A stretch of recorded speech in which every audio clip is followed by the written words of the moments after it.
Hello guys, welcome to Hollywood in Hindi. आज हम एक ऐसी मूवी के बारे में बात करने वाले हैं जिसने टाइम ट्रेवल के कॉन्सेप्ट को ही हिला कर रख दिया है। और हॉलीवुड में इस तरह की बेहतरीन कॉन्सेप्ट वाली मूवी आज तक रिलीज नहीं हुई थी। इस मूवी में पास्ट, प्रेजेंट और फ्यूचर एट अ टाइम ही चल रहे हैं, जो आगे आपको वीडियो में समझ आएगा। साथ ही हमारी इंडियन एक्ट्रेस डिम्पल कपाड़िया भी इस मूवी में बेहद अहम रोल में नजर आई है। मूवी की शुरुआत एक ओपेरा हाउस से होती है, जहाँ पर एक CIA का एजेंट और रशियन मिलिट्री का टॉप हेड भी होता है। पर जल्दी हम देखते हैं कि वहाँ टेररिस्ट अटैक हो जाता है और टेररिस्ट सभी को हॉस्टेज बना लेते हैं, जिस पर CIA एजेंट वहाँ से निकलने की कोशिश करने लगता है, पर रशियन का टॉप हेड उसे वहाँ से जाने नहीं देता। इसका मतलब ये था कि वो भी उन टेररिस्ट के साथ मिला हुआ होता है। अब क्योंकि हॉल रशिया में होता है, इसलिए रशिया की लोकल पुलिस भी वहाँ पहुँच जाती है।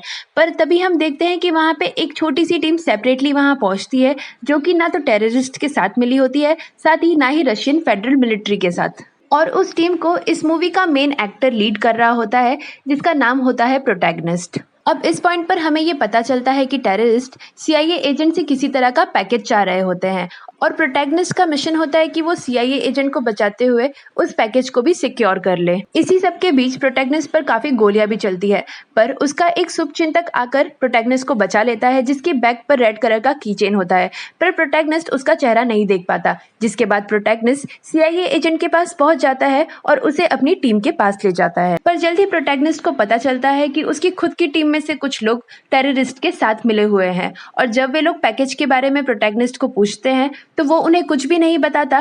साथ ही साइनाइड की पिल्स खाकर वो अपने सीक्रेट मिशन को बचाने के लिए अपनी जान दे देता है। पर जल्दी हमें ये पता चलता है कि जो साइनाइड की पिल प्रोटैगनिस्ट ने खाई थी, वो दरअसल बेहोशी की दवा होती है। और जब प्रोटैगनिस्ट की आंखें खुलती है तो वो खुद को एक शिप पर पाता है। वहाँ उसके साथ एक आदमी भी होता है, जो प्रोटैगनिस्ट को बताता है कि ये सब दरअसल एक टेस्ट था जिसमें प्रोटैगनिस्ट पास हो चुका है। साथ ही वो एक टेनेट नाम के ऑर्गेनाइजेशन के लिए काम करता है, जिसने प्रोटैगनिस्ट को एक खास मिशन के लिए चूज किया है। वो आदमी बताता है कि वर्ल्ड वॉर 3 की तैयारियां हो चुकी हैं और प्रोटैगनिस्ट को उसे रोकने के लिए चूज किया गया है। वो प्रोटैगनिस्ट से ये भी कहता है कि प्रोटैगनिस्ट को खुद ही उन लोगों का पता लगाना होगा जो वर्ल्ड वॉर 3 चाहते हैं, और वो लोग ऐसा क्यों करना चाहते हैं। जिसके बाद वो लोग प्रोटैगनिस्ट को एक पवन चक्की में छोड़कर चले जाते हैं, उससे ये कहते हुए कि उसे कुछ दिन यहीं गुजारने होंगे, जिसके बाद उसे अपने अगले मिशन पर भेजा जाएगा। वहां पर कुछ दिन बिताने के बाद प्रोटैगनिस्ट को एक सीक्रेट फैसिलिटी में ले जाया जाता है, जहां पर उसे एक साइंटिस्ट मिलती है। वो प्रोटैगनिस्ट को बताती है कि उन्हें कुछ गोलियां मिली है जो समय में पीछे चल रही है, और इसे समझाने के लिए वो उसे एक शूटिंग हॉल में ले जाती है। वो प्रोटैगनिस्ट को एक गन देती है और ट्रिगर को दबाने के लिए कहती है, पर गन में कोई भी गोलियां नहीं होती। और जब प्रोटैगनिस्ट ट्रिगर को दबाता है तो गोलियां गन से निकलने की बजाय बोर्ड से निकलकर दोबारा से गन के अंदर आ जाती है। इसका मतलब ये होता है कि वो गोलियां समय में पीछे चल रही होती है। प्रोटैगनिस्ट के हिसाब से वो समय में आगे बढ़कर गोलियों को फायर कर रहा होता है, बट गन से बाहर निकलने की बजाय वो गोलियां गन के अंदर आ जाती है, क्योंकि वो समय में पीछे चल रही होती है, क्योंकि उन गोलियों को समय में पलटाया गया होता है। साइंटिस्ट प्रोटैगनिस्ट से ये भी बताती है कि फ्यूचर के कुछ लोग ऐसा कर रहे हैं, और सिर्फ गोलियों को ही नहीं, और भी ऐसी कई चीजों को वो लोग समय में पलटा रहे हैं, और प्रोटैगनिस्ट का मिशन होगा कि वो उन लोगों को ढूंढे।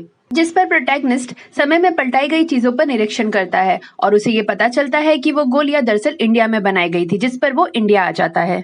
इंडिया आने पर वो उस गोली के आर्म डीलर से मिलने की कोशिश करता है, जिसका नाम होता है संजय सिंह। और इसी दौरान मूवी के सेकंड लीड की एंट्री होती है, जो होता है नील। नील प्रोटैगनिस्ट को बताता है कि संजय सिंह से मिलना बिल्कुल भी आसान नहीं है, इसीलिए उन्हें जबरन उसके घर में घुसना होगा। हालांकि नील को प्रोटैगनिस्ट के बारे में बहुत सारी इन्फॉर्मेशन होती है, पर प्रोटैगनिस्ट इन बातों को इग्नोर कर देता है, क्योंकि नील उसकी हेल्प कर रहा होता है, इसीलिए वो नील की बात मान लेता है। रात को बंजी जंपिंग को रिवर्स कर वो दोनों संजय सिंह के घर में घुस जाते हैं, और पूछताछ करने पर उन्हें ये पता चलता है कि उन गोलियों को संजय सिंह नहीं बल्कि उसकी वाइफ प्रिया बना रही होती है। प्रिया उन्हें बताती है कि उसने ये गोलियां एक रशियन माफिया, जिसका नाम आंद्रे सेटर होता है, उसे बेची थी। पर जब उसने ये गोलियां बेची थी तब ये बिल्कुल नॉर्मल थी, और हो ना हो आंद्रे सेटर का वास्ता उस फ्यूचर के आदमी के साथ है, जो पास्ट में इस तरह की चीजें सप्लाई कर रहा है। और अगर वो लोग आंद्रे सेटर तक पहुंच गए तो वो लोग उस इंसान तक भी पहुंच जाएंगे जो फ्यूचर से ऐसी चीजें पास्ट में सप्लाई कर रहा है। प्रोटैगनिस्ट के पूछने पर प्रिया उसे बताती है कि वो आंद्रे से उसकी वाइफ कैट के थ्रू मिल सकता है। कैट एक पेंटर होती है, जिसे रियल और फेक पेंटिंग में डिफरेंस करना काफी पसंद होता है, और उस तक पहुंचने के लिए उसे माइकल क्रॉसली नाम के एक आदमी से मिलना होगा। जिसके बाद वहां पुलिस आ जाती है और नील और प्रोटैगनिस्ट दोनों वहां से फरार हो जाते हैं। अगले दिन प्रोटैगनिस्ट माइकल के पास पहुंचता है। तब उसे ये पता चलता है कि कैट और उसके हस्बैंड की बिल्कुल भी नहीं बनती, क्योंकि उसने अपने हस्बैंड की एक पेंटिंग को फेक बताकर उसे बेच दिया था। उसी पेंटिंग की एक डुप्लीकेट कॉपी माइकल के पास होती है, जो वो प्रोटैगनिस्ट को देता है और कहता है कि इस पेंटिंग को वो असली बताकर कैट के पास ले जाए ताकि कैट उससे बात करे। प्रोटैगनिस्ट बिल्कुल वैसा ही करता है और पेंटिंग को लेकर कैट के पास पहुंचता है, पर कैट को ये पता चल जाता है कि वो पेंटिंग फेक है, क्योंकि जो रियल पेंटिंग उसने जिस आदमी को बेची थी, आंद्रे ने उसे मार मार कर अधमरा कर दिया था। साथ ही वो पेंटिंग भी उस आदमी से ले ली थी। बातों ही बातों में कैट काफी इमोशनल हो जाती है और प्रोटैगनिस्ट को बताती है कि आंद्रे के साथ उसके रिलेशंस बिल्कुल भी अच्छे नहीं है। उसके बेटे मैक्स से भी वो उसे मिलने नहीं देता। एक ट्रिप पर उसने अपने रिलेशन को सुधारने की कोशिश भी की थी, पर जब वो यार्ड पर मैक्स के साथ पहुंची थी तब वहां पर आंद्रे नहीं था और वहां पर उसने एक लड़की को भी देखा था, और उस दिन के बाद से उनके बीच में कुछ भी ठीक नहीं हो पाया है। इस पर प्रोटैगनिस्ट कैट से वादा करता है कि वो तिजोरी से उस पेंटिंग को ले आएगा, पर इसके लिए कैट को आंद्रे के साथ में प्रोटैगनिस्ट की एक मीटिंग फिक्स करनी होगी, और कैट भी आखिर में उसकी ये डील मान लेती है। प्रोटैगनिस्ट नील के पास पहुंचता है और उसे ये सारी बातें बताता है, जिसके बाद वे लोग पेंटिंग को चुराने का प्लान बनाते हैं। उन्हें पता चलता है कि एयरपोर्ट के पीछे फ्रीपोर्ट नाम की एक जगह है जहां पर एंड्रू की तिजोरी है, जिसमें वो पेंटिंग रखी गई है, और उनके प्लान के मुताबिक वे लोग एक एरोप्लेन को वहां पर क्रैश करवा देंगे, जिसके अंदर ढेर सारा सोना होगा और सिक्योरिटी का ध्यान सोने पर चला जाएगा, जिससे वो लोग एंड्रू की तिजोरी तक पहुंच सकते हैं। और फाइनली वो लोग अपने प्लान को एग्जीक्यूट करते हुए प्लेन को वहां क्रैश करवा देते हैं और सारी सिक्योरिटी सोने को जमा करने में लग जाती है। इसी दौरान वे लोग एंड्रू की तिजोरी तक पहुंचते हैं, पर उन्हें पता चलता है कि वहां कोई पेंटिंग तो है ही नहीं, बल्कि वहां बड़े बड़े दो चेम्बर्स होते हैं। एक ब्लू कलर का होता है और दूसरा रेड कलर का। वहां उन्हें गोलियों के निशान भी नजर आते हैं, और जब वे लोग चेम्बर्स को खोलते हैं तो उसमें से दो आदमी निकलते हैं जो उनके ऊपर हमला कर देते हैं। और यही होता है स्टोरी का सबसे बड़ा ट्विस्ट। यहाँ हमें ये पता चलता है कि उस मशीन का नाम होता है टर्नस्टाइल, और जो आदमी प्रोटैगनिस्ट के साथ फाइट कर रहा होता है वो दरअसल समय में उल्टी धारा में चल रहा होता है, और प्रोटैगनिस्ट उसके साथ सीधी धारा में फाइट कर रहा होता है। इसीलिए ये पूरा फाइटिंग सीक्वेंस काफी कूल लगता है देखने में। पर जैसे तैसे कर वो आदमी प्रोटैगनिस्ट से बचता हुआ वहां से भाग निकलता है। अगले दिन प्रोटैगनिस्ट कैट के पास पहुंचता है और उससे झूठ कह देता है कि उसने वो पेंटिंग चुरा ली है, जिस पर कैट रात को प्रोटैगनिस्ट को आंद्रे के पास मीटिंग के लिए ले जाती है। रात को जब प्रोटैगनिस्ट आंद्रे के पास पहुंचता है तब तक आंद्रे को पता चल चुका होता है कि हो ना हो प्रोटैगनिस्ट ही कल उसकी तिजोरी में घुसा था, इसीलिए वो उसे मारने की धमकी देता है। पर प्रोटैगनिस्ट उससे कहता है कि वो जानता है कि वो आर्म डीलर के साथ साथ ब्लैक मार्केटिंग की चीजों में भी काफी इंटरेस्ट रखता है, और प्रोटैगनिस्ट को ये बात पता है कि वो प्लूटोनियम की तलाश में है। वो उसे डील करते हुए कहता है कि वो उसे प्लूटोनियम चुरा कर दे सकता है, पर इसके लिए उसे प्रोटैगनिस्ट के साथ काम करना होगा। आंद्रे उसकी बात मान लेता है और उसे एज अ गेस्ट अपने शिप पर उस रात रहने देता है। उसी रात प्रोटैगनिस्ट आंद्रे को देखता है, जो फ्यूचर से भेजे गए लोगों के द्वारा सोने की ब्रिक्स को देख रहा होता है, और ऐसा करते हुए आंद्रे के लोग प्रोटैगनिस्ट को पकड़ लेते हैं और उसे बहुत मारते हैं। इस पर प्रोटैगनिस्ट आंद्रे को उसे मारने पर मना करता है और कहता है कि अगर उसने ऐसा किया तो उसे प्लूटोनियम कभी भी नहीं मिलेगा। इस बात पर आंद्रे उसे वहां से जाने देता है।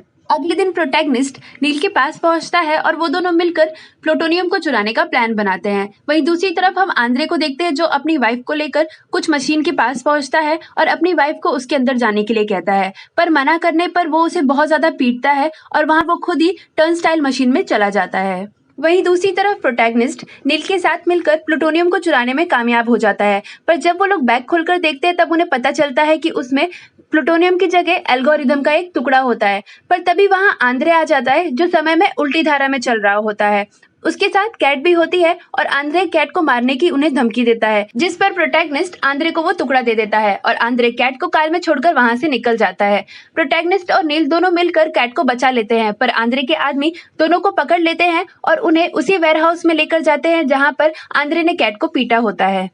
वहाँ दो रूम मौजूद होते हैं, एक रेड कलर का जहाँ लोग अपने प्रेजेंट में जी रहे होते हैं, वहीं एक ब्लू कलर का रूम होता है जहाँ लोग अपने पास्ट में यानी समय में पीछे चल रहे होते हैं। उसके बाद आंद्रे प्रोटैगनिस्ट के पास आता है और उससे पूछता है कि इस बैग में से प्लूटोनियम कहाँ गया, जिस पर प्रोटैगनिस्ट उसे बताता है कि उसने समय में पीछे आए हुए आंद्रे को वो पाट दिया था। ये बात जानने के बाद आंद्रे अपनी वाइफ को गोली मार देता है और वहां से चला जाता है। इसी दौरान वहां पर हाइव नाम की एक टीम पहुंचती है, जिसे प्रिया ने भेजा होता है, और वो प्रोटैगनिस्ट और नील दोनों को बचा लेती है। और तब प्रोटैगनिस्ट को ये पता चलता है कि नील और प्रिया उसी टीम के लिए काम करते हैं, साथ ही वो लोग टेनेट ऑर्गेनाइजेशन का एक हिस्सा भी है। जो कि फ्यूचर में बनने वाली है और उन्हें इस बारे में पहले से ही पता भी है। इसके बाद प्रोटैगनिस्ट कैट की जान बचाने के लिए पास्ट में जाने का डिसाइड करता है। वो उस वक्त को चुनता है जब उन लोग ने प्लेन को क्रैश कराया था, यानी 7 दिन पहले।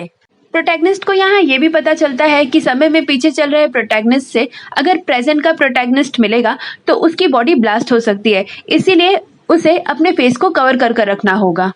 पास्ट में पहुंचने पर प्रेजेंट प्रोटैगनिस्ट का सामना अपने पास्ट वाले प्रोटैगनिस्ट यानी अपने पास्ट के रूप से होता है और उनके बीच में एक कमाल फाइट सीक्वेंस दिखाई जाती है जो कि मूवी के स्टार्टिंग में दिखाई गई थी। पर प्रोटैगनिस्ट वहां से बचकर निकल जाता है और फाइनली वो लोग कैट को बचाने में भी कामयाब होते हैं। यहाँ नील प्रोटैगनिस्ट पर ये रिवील करता है कि वो टेनेट ऑर्गेनाइजेशन के लिए ही काम करता है और अब से कुछ साल बाद एक साइंटिस्ट इन सारी चीजों पर काबू पा लेगी कि किसे प्रेजेंट में रखना है और कौन सी चीजों को पास्ट में भेजना है। पर ये सारी ही चीजें कुछ गलत आदमियों के हाथ में लग जाएंगी जो कि इंसानी जाति को तबाह करना चाहते हैं।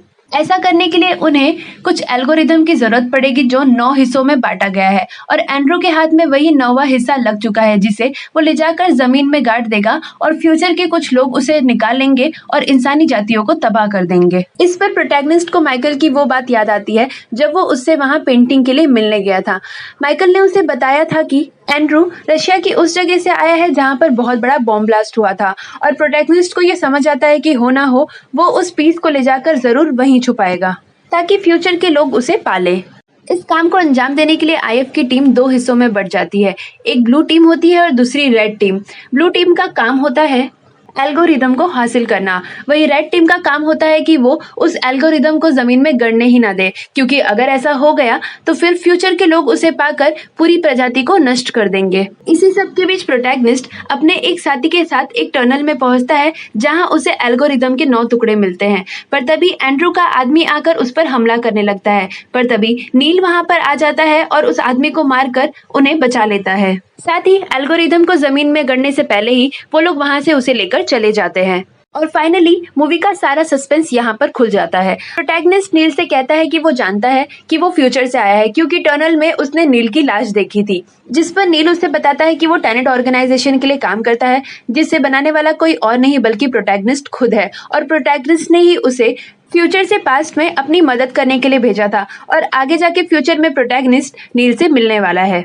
जब नील वहां से जाने लगता है तो प्रोटैगनिस्ट को नील के बैग पर रेड कलर का कीचेन दिखता है और उसे याद आता है कि ओपेरा हॉल में नील ने ही उसकी जान बचाई थी, जिसे उसने खुद ही फ्यूचर से भेजा था प्रेजेंट में अपनी मदद करने के लिए। वहीं दूसरी तरफ कैट पास्ट में जाकर बड़े ही चालाकी से एंड्रू को मार देती है ताकि वो अपनी नई लाइफस्टाइल शुरू कर सके। ये वही वक्त था जब कैट एंड्रू के साथ ट्रिप पर गई थी और जब वो मैक्स के साथ रिटर्न आ रही थी तब उसने एक लड़की को पानी में कूदते हुए देखा था। दरअसल वो लड़की कोई और नहीं बल्कि कैट खुद होती है जो एंड्रू को मारने के बाद वहाँ से निकल जाती है। पर ये बात प्रिया को पता चल जाती है और वो कैट को मारने के लिए मैक्स के स्कूल के सामने पहुंच जाती है जहाँ प्रिया मैक्स को लेने आई होती है। पर तभी हम प्रोटैगनिस्ट को प्रिया की कार में देखते हैं और प्रोटैगनिस्ट उससे कहता है कि तुम जिस टेनेट ऑर्गेनाइजेशन के लिए काम करती हो वो ऑर्गेनाइजेशन मेरी ही है और जिस बात को राज रखने के लिए तुम कैट को मारना चाहती हो वो हमारी डील में शामिल ही नहीं है। और ऐसा कहते हुए प्रोटैगनिस्ट प्रिया को मार देता है और मूवी कुछ इसी तरह से खत्म हो जाती है।